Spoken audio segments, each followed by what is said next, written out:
നമസ്കാരം. ഞാൻ നിങ്ങളുടെ സ്വന്തം ശരവൺ മഹേശ്വർ.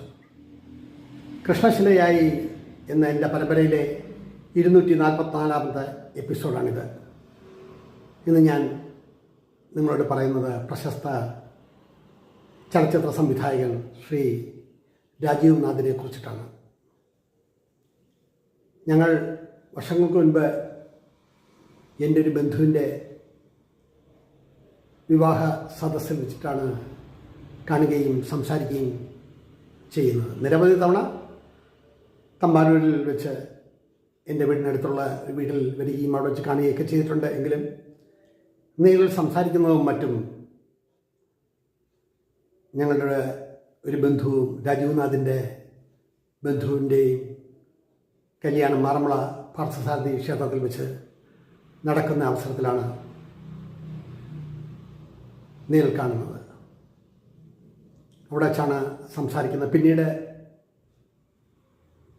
അദ്ദേഹത്തെ കാണുന്നത് തിരുവല്ല വല്ലഭക്ഷേത്രത്തിൽ വെച്ചിട്ടുള്ള ഒരു വിവാഹവേദിയിൽ. രണ്ടിടത്തും വിവാഹവേദിയിൽ വെച്ചിട്ടാണ് അദ്ദേഹത്തിനെ കാണുന്നത്. നിരവധി അവാർഡുകളൊക്കെ കരസ്ഥമാക്കിയ ഒരു സംവിധായകൻ, അതിലുപരി ഒരു നല്ല മനുഷ്യൻ, സ്നേഹാധീനനായ ഒരു വലിയൊരു കലാകാരൻ. അദ്ദേഹം എന്നെ ഓർക്കുന്നുണ്ടോ ഇല്ലയോ എന്നൊന്നും അറിയില്ല.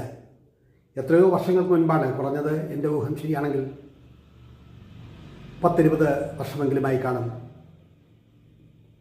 അദ്ദേഹത്തെ വീണ്ടും കാണാനും സംസാരിക്കാനും ഇടയുണ്ടായിട്ടില്ല. എങ്കിലും പ്രതിഭാധനനായ മലയാളത്തിൻ്റെ സംവിധായകൻ ശ്രീ രാജീവ് നാഥിനെ കണ്ടതും അവിടെ വച്ച് സംസാരിച്ചതുമായിട്ടുള്ള അനുഭവമാണ് ഈ തരുണത്തിൽ നിങ്ങളോട് ഞാൻ പറയാൻ ഉദ്ദേശിക്കുന്നത്.